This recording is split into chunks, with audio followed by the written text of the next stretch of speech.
Baik, kita akan lanjutkan pembahasan kita. Kita akan lanjutkan dari hasil eksperimen Stern-Gerlach ya. Jadi, oke, di sini dari pembahasan sebelumnya, dari eksperimen Stern-Gerlach, kita sudah memiliki hasil, yaitu ternyata setelah partikel itu yang memiliki spin, kita lawatkan ke arah melalui ini daerah di mana medan magnetnya itu tidak homogen, dia terpecah menjadi dua gitu ya. Dan nilai spinnya hanya ada dua, yaitu minus H bar per 2 atau plus H bar per 2 gitu. Dan ini proyeksi ke arah sumbu Z. Nah, sebelum kita lanjutkan pembahasan kita akan bahas terlebih dahulu tentang besarnya proyeksi spin ini ya, spin Z ke arah Z ini.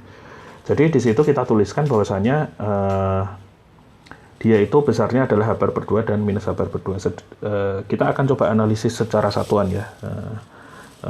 Satuan dari spin gitu ya, spin Z gitu yang kita dapatkan dari eksperimen. Nah, di sini kita dapatkan hasilnya itu merupakan dia hasil dari eksperimen. Jadi dari sini hasil eksperimen. Dia itu kan kelipatan dari H bar per 2 gini ya. Nah, H bar sendiri itu sebenarnya merupakan konstanta Planck dibagi dengan 2pi ya. Jadi ini sebenarnya merupakan konstanta Planck. Konstanta Planck gitu ya. Nah, berapa nilainya konstanta Planck? Jadi H itu sebenarnya nilainya adalah 6, jadi ini kita pakai satuan SI ya, 6,63 kali 10 pangkat min 34 Joule sekon. Nah, ini adalah satuan fisikanya. Nah, bisa dilihat ini adalah sebuah angka yang sangat kecil ya, 10 pangkat minus 34 itu adalah sebuah angka yang sangat kecil gitu. Nah, kemudian kita lihat di sini satuan fisikanya itu adalah Joule sekon. Apakah ini memang benar-benar satuan dari momentum sudut gitu ya, momentum sudut spin. Nah, untuk mengambil contoh satuan dari momentum sudut, kita bisa lihat satuan dari momentum sudut orbital gitu ya.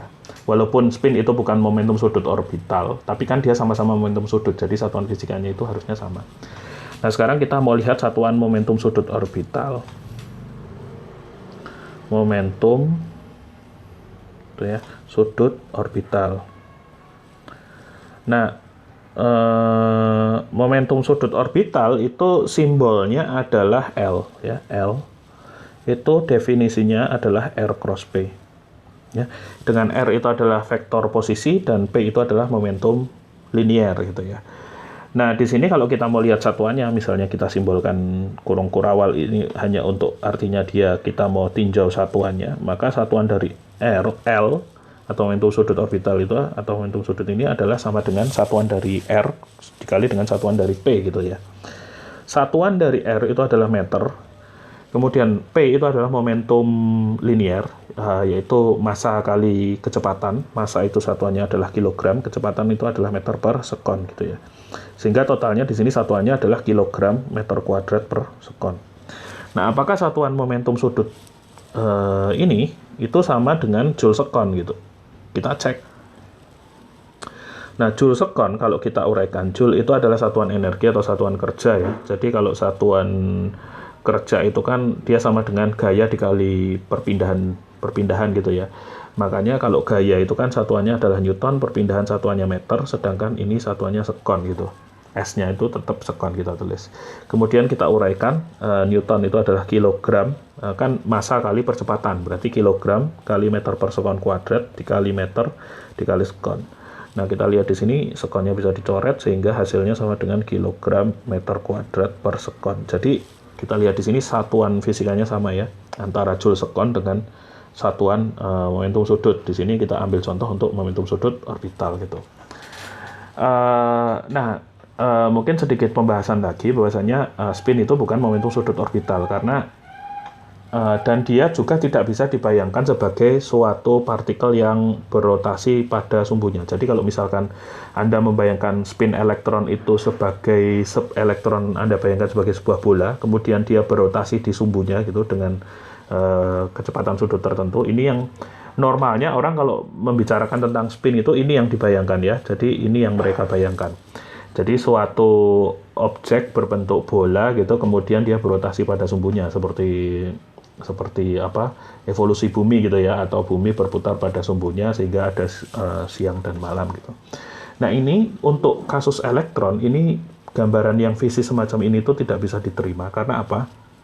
Karena kalau kita bayangkan elektron sebagai sebuah bola pejal yang dia berpusing pada sumbu rotasinya, setelah kita masukkan dimensi-dimensi fisika dari elektron tersebut, ternyata kalau kita bayangkan seperti itu tuh di permukaan ekuator dari elektron yang kita asumsikan dalam bentuk bola tadi, ternyata dia memiliki kecepatan tangensial yang lebih besar daripada kelajuan cahaya ya, beberapa kali lipat, sehingga hal itu tidak bisa diterima gambaran ini karena kelajuan cahaya itu menjadi batas atas semua kecepatan yang bisa ada di alam semesta sejauh yang kita tahu, ya. Nah, sehingga gambaran ini tidak bisa diterima. Nah, oleh karena itu, tapi tetap kita terima bahwasanya dia ada konsep berpusing gitu, spin dalam tanda kutip, dia tetap berspin, tapi tidak bisa dibayangkan sebagai benar-benar secara fisik dia berpusing pada sumbunya. Oleh karena itu kita sebut dia itu sifatnya, momentum sudutnya itu intrinsik ya. Oleh karena itu sifat spin adalah intrinsik, atau dia memang sifat yang dimiliki tanpa bisa dibayangkan seperti apa bentuk fisiknya, seperti itu. Nah, ini sedikit pembahasan tentang spin elektron yang kita berusaha cari tahu tadi ya. Jadi kalau ini adalah vektor spinnya tadi, yang ternyata vektor spin itu tidak bisa dibayangkan seperti bola yang berpusing di situ. Oke, ini sedikit pembahasan tentang spin. Kemudian kita akan coba bahas berikutnya adalah abstraksi lebih jauh lagi dari hasil eksperimen Stern-Gerlach kita untuk membangun sesuatu yang kita sebut sebagai state kuantum atau keadaan kuantum ya. Jadi dari hasil eksperimen ini kita akan coba abstraksi lebih lanjut lagi ya. Kita abstraksi hasil eksperimen Stern-Gerlach kita.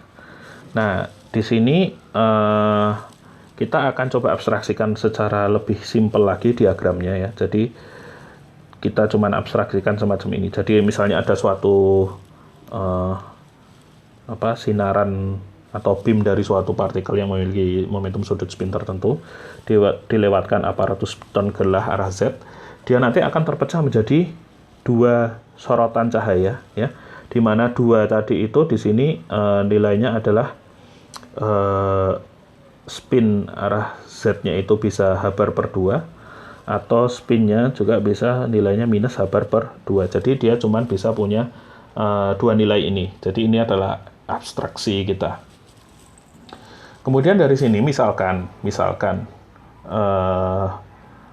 di sini kita blok gitu ya, yang di sini sebelah sini kita blok dia sehingga sinarnya itu tidak bisa lanjut gitu. Kemudian yang di sini kita biarkan terus dan kita masukkan ke aparatus Stern-Gerlach berikutnya ya, yang ke arah, kita mau lihat ke arah Z gitu. Sehingga di sini kita ingin mencari tahu luarannya itu seperti apa. Nah, ternyata luarannya itu adalah dia tetap menghasilkan ini. Nah, jadi mungkin tampak jelas ya, tapi nanti kita akan coba abstraksikan hasil ini. Nanti kita akan coba kombinasikan juga nanti ini dengan aparatus Stern-Gerlach ke arah yang lain. Di situ nanti kita akan mulai lebih kompleks. Tapi untuk sementara ini kita lihat dari skema yang sederhana ini. Jadi kalau misalkan saya punya suatu beam partikel gitu ya, kemudian dia terpecah menjadi dua spinnya gitu, kemudian spin yang minus ini kita blok dan ini kita teruskan, kita masukkan lagi ke Stern-Gerlach, ternyata yang keluar tetap ini, sama sekali tidak ada komponen yang minus ini. Begitu juga sebaliknya, kalau misalkan di sini kita masukkan suatu partikel sembarang gitu, kita masukkan aparatus Stern-Gerlach arah Z, kemudian yang positif tadi kita blok, jadi yang SZ sama dengan H bar per 2 kita blok, kemudian yang ini kita lanjutkan, di mana yang dilanjutkan ini memiliki spin minus H bar per 2, kita masukkan ke aparatus Stern Gerlach yang kedua gitu ya. Stern Gerlach yang kedua, ternyata hasilnya seluruhnya juga EZ-nya yang keluar hanya minus H bar per 2 tanpa sama sekali ada komponen yang di blok ini. Oke. Nah, seperti itu hasilnya. Dari sejauh ini semuanya masih cukup tanpa masuk akal ya. Nah, artinya apa? Artinya kalau suatu sorotan partikel itu murni H bar per 2, kalau kita masukkan ke eksperimen Stern Gerlach lagi, dia memang murni, sama sekali tidak ada yang tidak sama sekali tidak ada yang komponen minusnya. Begitu juga kalau yang positifnya di blok, minusnya diteruskan, hasilnya waktu diambil eksperimen yang kedua, yang positif itu sama sekali nggak ada gitu. Dia yang hasilnya ini sama sekali memang hanya yang minus komponennya, karena hanya yang minus yang kita teruskan. Nah, sekarang saya mau simbolkan gitu ya keadaan di mana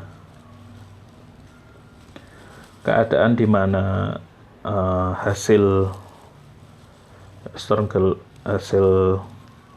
eksperimen Stern Gerlach arah Z itu murni menghasilkan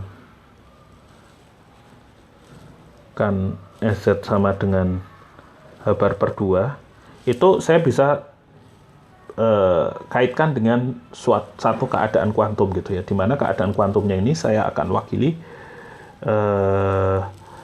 dengan suatu vektor, akan dikaitkan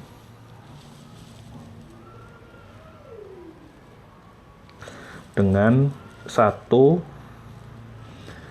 vektor keadaan kuantum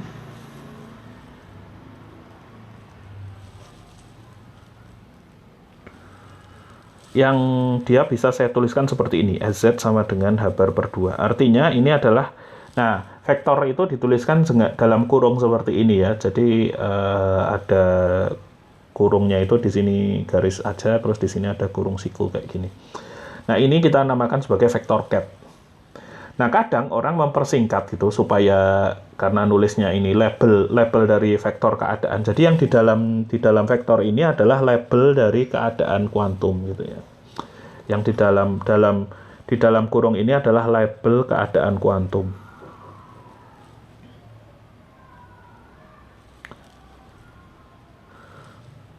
Nah, labelnya itu ya kita labeli dengan hasil eksperimennya, misalnya begitu. Nah, orang kadang kalau kayak gini aja dia terlalu susah nulisnya. Biasanya dia disingkat, nulis state kuantum ini ditulis dengan kayak gini. Ini merupakan definisi dari misalnya plus Z gitu. Nah, ini untuk menyingkat aja sih. Jadi ketika eksperimen Stern Gerlach itu memberikan hasil ini H bar per 2 gitu, maka itu bisa juga state-nya itu ditulis sebagai state plus Z semacam ini. Begitu juga dengan yang hasil negatif ya. Jika hasil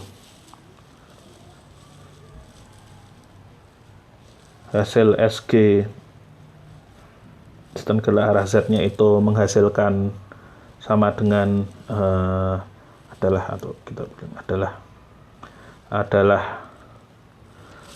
EZ-nya itu hasil pengukurannya adalah minus H bar per 2, tentu kita bisa kaitkan ini dengan suatu kondisi kuantum di mana kita tulis dia sama dengan EZ min H bar per 2 gitu. Nah, ini karena dirasa terlalu panjang, maka orang biasa menyingkat di sini itu sebagai keadaan minus Z gitu. Sehingga orang tahu kalau yang masuk aparatus Stern Gerlach itu adalah kondisi plus Z, maka hasilnya pengukurannya adalah H bar per 2 EZ-nya. Kalau yang masuk itu dalam kondisi minus Z gini, maka hasil pengukuran eksperimennya akan menghasilkan spin Z-nya itu adalah minus H bar per 2 gitu ya. Jadi di sini itu terkait ini saya punya di sini berarti keadaannya adalah plus Z gitu. Plus Z ketika diukur aparatus Stern Gerlach itu akan menghasilkan plus Z lagi. Gitu ya. Ketika yang di sini itu minus Z gitu dan plus Z-nya itu di blok gitu ya. Maka yang keluar di sini kondisinya juga minus Z gitu. Jadi minus Z kita artikan minus Z itu sama sekali tidak terdapat sama sekali tidak terdapat komponen plus, juga kalau murni plus sama sekali tidak terdapat komponen minus gitu. Kita artikan kondisi plus Z dan minus Z ini ortogonal secara vektor gitu ya. Artinya apa? Kalau kita dot produkkan dia hasilnya 0. Artinya sama-sama tidak memiliki komponen ke arah satu dan yang lain gitu. Nah, berikutnya kita mau lihat nih. Jadi analogi klasik ya, analogi klasik vektor gitu. Kan kita udah mulai memperkenalkan vektor ada plus Z dan minus Z ya. Sekarang kita coba cek analogi klasiknya.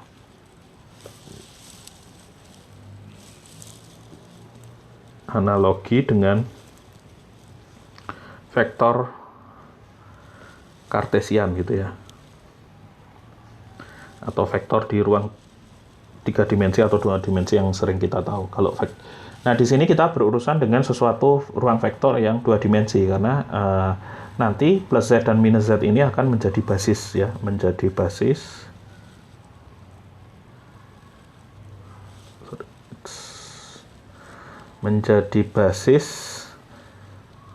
ruang vektor 2 dimensi. 2 dimensi ini. Nah, tentu analoginya dengan yang vektor Kartesian itu adalah vektor Kartesian yang 2 dimensi. Jadi kalau vektor Kartesian kan kita punya ini X, ini Y gitu ya. Kemudian di sumbu-sumbu X dan Y itu kita bisa tetapkan di sini ada basis gitu misalnya. Basis di sini basisnya X topi biasanya simbolnya gitu, atau I gitu ya. Atau I topi ini. Dan di sini adalah basis Y topi atau orang biasa pakai simbol J juga ya. X topi, Y topi, atau I topi, J topi gitu kan.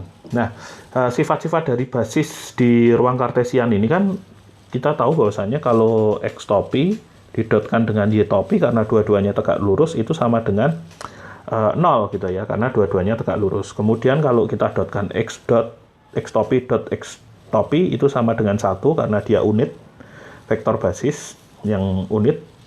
Dan Y topi dot Y topi itu sama dengan 1 juga. Jadi ini adalah sifat dari basis vektor basis. Ini adalah sifat vektor basis. Sifat vektor basis Kartesian gitu ya. Di ruang Kartesius gitu. Dan kita sebut kalau dia memenuhi sifat ini maka X dan Y itu kita sebut sebagai ortonormal. Artinya dia ortogonal dan normal. Normal itu artinya besar vektornya itu 1, ortonya itu yang menandakan mereka itu tegak lurus. Nah, sekarang kita lihat di sini, kita bisa analogikan state di ruang vektor keadaan kuantum kita itu basisnya ada 2, yaitu plus Z dan minus Z ini ya. Jadi kalau kita tuliskan itu atau kita gambarkan secara analogi, di sini adalah dispan oleh 2 basis, yaitu basis yang plus Z dan di sini adalah minus Z. Dan ini akan saya kasih tanda petik yang artinya sebenarnya penggambaran semacam ini tuh kurang tepat, tapi analoginya kita ambil aja gitu supaya lebih mudah membayangkan. Seperti kayak spin tadi, elektron itu tidak bisa dibayangkan sebagai sesuatu yang berputar, tapi kan orang toh kadang ada yang masih membayangkan sebagai sesuatu yang berputar, padahal itu tidak benar gitu, tidak pas. Nah, ini juga sama. Sebenarnya dia tidak bisa digambarkan menggunakan 2 sumbu ini karena dia itu keadaan kuantum itu diwakili di ruang kompleks ya. Kita pakai warna putih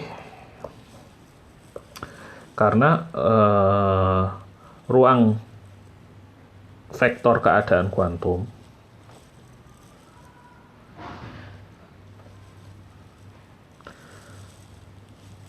itu merupakan ruang vektor kompleks. Artinya bilangannya itu atau medannya, fieldnya atau lapangannya itu merupakan bilangan kompleks gitu ya. ruang keadaan kuantum merupakan ruang vektor kompleks. Ruang vektor di atas bilangan kompleks. Bilangan kompleks itu artinya apa? Artinya kalau di sini saya punya dua basis vektor di ruang kompleks, sebenarnya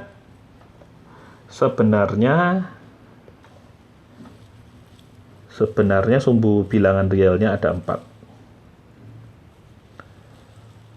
Sumbu bilangan realnya ada 4, bukan cuma 2 gini ya. Ada 4.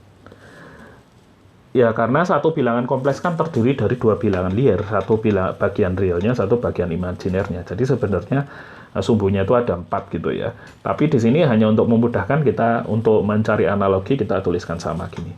Nah, bedanya kalau dengan yang di sini sebenarnya yang kita gambarkan di sini itu adalah yang kuning ini, yang X topi, Y topi, karena di sini saya udah gambarkan langsung sebagai basis ya.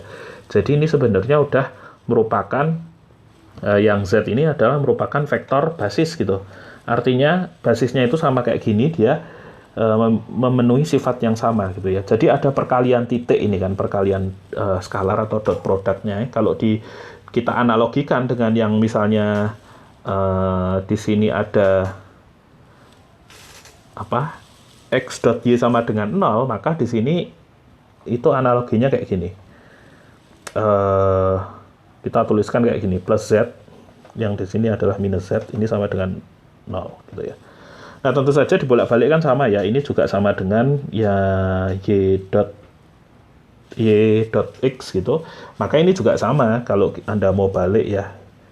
Jadi ini plus Z, ini min Z, ini juga menghasilkan 0. Jadi ini adalah cara menuliskan dot product ya, cara menuliskan produk skalar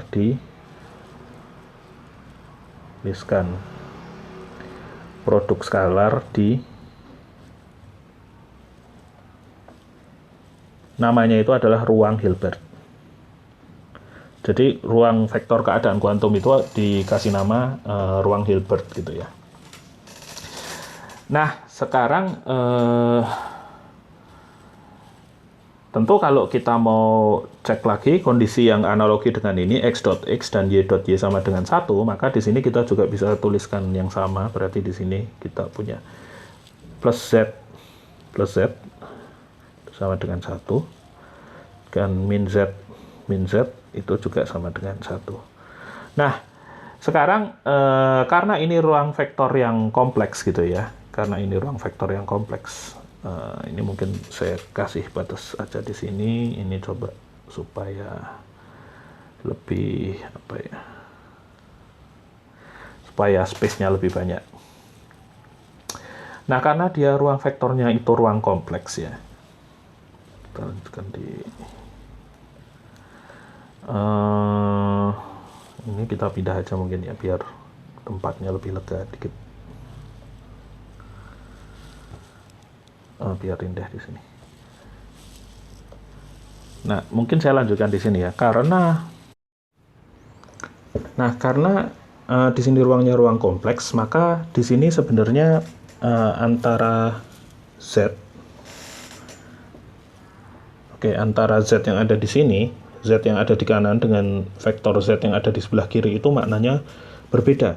Lain halnya kalau kita misalnya bandingkan dengan yang ini di ruang kartesian, jadi mau X-nya ditaruh kanan atau kiri seperti ini itu mereka tidak ada bedanya ya, mau X-nya di kiri atau X-nya di kanan, atau begitu juga dengan Y-nya itu nggak ada bedanya. Tapi yang di sini ini ada bedanya ya, karena dia ruang vektornya itu berada di ruang kompleks gitu ya. Nah, bedanya seperti apa? Jadi kita analogikan dengan perkalian skalar kompleks gitu ya. Jadi kalau kita lihat di sini, ini kan perkalian suatu vektor sebenarnya dengan dirinya sendiri gitu ya, perkalian skalar. Nah, kalau kita analogikan, misalnya saya punya bilangan kompleks, maka saya harus kalikan dia dengan konjugat kompleksnya sehingga saya bisa menghasilkan bilangan real. Nah, di sini kita definisikan kalau saya punya sebuah vektor seperti ini kita kasih nama vektor cat gitu ya. Vektor cat. Maka saya harus, kalau saya mau produk skalarkan dia, saya harus produk skalarkan dia dengan sesuatu yang disebut dengan dual konjugat. Dual konjugatnya itu bentuknya adalah vektor bra ini. Nah, ini namanya adalah vektor bra. Nah, sehingga kalau kita produk skalar kan antara bracket ya, jadi ini vektor bra kena dengan vektor cat gitu, maka ini hasilnya adalah dia termasuk di bilangan real gitu ya. Jadi kita bisa lihat dari sini, misalkan kan di sini Z kena dengan produk skalar dengan cat dengan bra, ini hasilnya adalah satu bilangan real gitu ya. Nah, ini adalah definisi dari vektor bra dan vektor cat, dan ini vektor bra dan vektor cat itu disebut saling dual konjugat gitu. Nah, mungkin yang bisa membuat ini tampak lebih relasinya dengan bilangan skalar yang di sini ada konjugat kompleks ini, maka kita bisa lihat di sini. Misalkan saya punya sembarang vektor di ruang Hilbert itu, di mana dia cuman kelipatan suatu bilangan dikalikan dengan vektor basis Z gitu ya. Di mana A ini adalah termasuk dia merupakan bilangan kompleks gitu ya. Nah, ini analoginya kalau kita mau cari analoginya dengan sistem ini analogi itu, misalkan saya punya sebuah vektor R gitu, analogi di ruang kartesius ya. Analogi kartesian gini. Maka R-nya yang ada di sini tuh misalkan 3 kali X topi gitu. Ini kan bisa ya. Jadi dia dikalikan suatu bilangan skalar dikalikan dengan vektor unit gitu kan. Nah, ini juga sama di sini. Di sini hanya suatu bilangan, cuman bilangannya sekarang bilangan kompleks bukan bilangan real, dikalikan dengan basis plus Z ini. Nah, dual konjugatnya seperti apa? Jadi kalau saya mau tahu dual konjugatnya atau vektor bra, kalau di sini saya mau cari tahu dual konjugat dari ini, maka di sini jadi vektor bra, dan ini kita tuliskan sebagai plus Z gitu. Ini plus Z, tapi di sini bilangannya adalah bilangan merupakan konjugat kompleks dari A yang dari vektor cat-nya tadi. Sehingga kalau saya mau tuliskan di sini, kalau saya mau tuliskan bentuk perkalian skalar dengan dirinya sendiri, maka saya akan dapatkan seperti ini.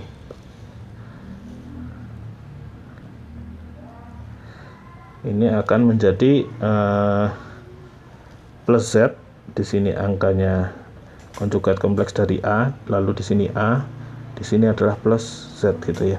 Sehingga di sini karena dia cuman angka gitu, A asterik kena A, jadi saya punya A ini dia adalah bilangan real, dan Z kena Z. Nah, udah ya, ini berarti sama dengan gini aja, karena yang ini sama dengan 1 gitu ya.